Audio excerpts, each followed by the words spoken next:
BRS party senior నాయకుడు మాజీ మంత్రి ఎమ్మెల్యే హరీష్ రావు అసెంబ్లీ వేదికగా కాంగ్రెస్ సర్కార్పై నిప్పులు చెరిగారు. బీఆర్ఎస్ ప్రభుత్వ హయాంలో ఒక్క సీజన్ కూడా ఎగ్గొట్టకుండా రైతు బంధు ఇచ్చామని మాజీ మంత్రి హరీష్ రావు చెప్పారు. కాంగ్రెస్ నేతలు ఎన్నికల ప్రచారం సందర్భంగా తాము అధికారంలోకి వస్తే ఎకరానికి 15,000 రైతు బంధు ఇస్తామని హామీ ఇచ్చారని, ఈ మేరకు ఎన్నికల ఎజెండాలో కూడా పెట్టారని హరీష్ రావు గుర్తు చేశారు. తొలి బడ్జెట్లో ప్రకటించి ఆ తర్వాత దాన్ని 12,000కు తగ్గించారని మండిపడ్డారు. మార్పు అని ప్రజల్ని ఏమార్చినటువంటి వాళ్ళు ఏం మార్పు చేశారో ఇప్పుడు చెప్తాను అధ్యక్ష.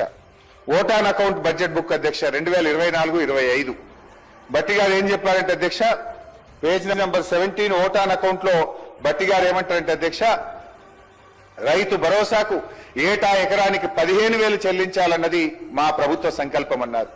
రెండో బడ్జెట్ అధ్యక్ష, రెండో బడ్జెట్ లో ఏమంటారంటే 14వ పేజీలో రైతు భరోసా పథకం కింద రైతులకు ఏడాదికి ఎకరానికి 12,000 రూపాయలు అందిస్తాము అన్నారు. ఓటాన్ అకౌంట్ లో 15,000 అన్నారు.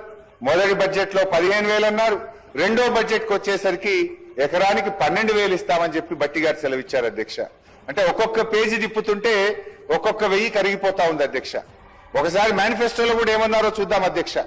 మేనిఫెస్టోలో వీళ్ళు ఏమన్నారు అధ్యక్ష, ప్రతి రైతుకు ప్రతి ఎకరానికి 15,000 రూపాయలు ఇందిరమ్మ రైతు భరోసా పథకం కింద ఇస్తామన్నారు అధ్యక్ష.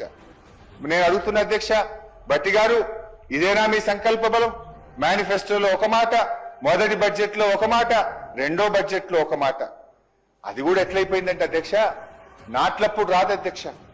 అధ్యక్ష వీళ్ళ తీరు ఎట్లుందంటే, కేసీఆర్ గారు ప్రవేశపెట్టిందేమో అగ్రికల్చర్ ఇన్వెస్ట్మెంట్ సపోర్ట్ స్కీమ్, వ్యవసాయ పెట్టుబడి సాయం. కానీ కాంగ్రెస్ ప్రభుత్వం దాన్ని ఎలక్షన్ ఇన్వెస్ట్మెంట్ సపోర్ట్ స్కీమ్ గా మార్చింది అధ్యక్ష. ఎన్నికల పెట్టుబడి సాయంగా మార్చింది అధ్యక్ష.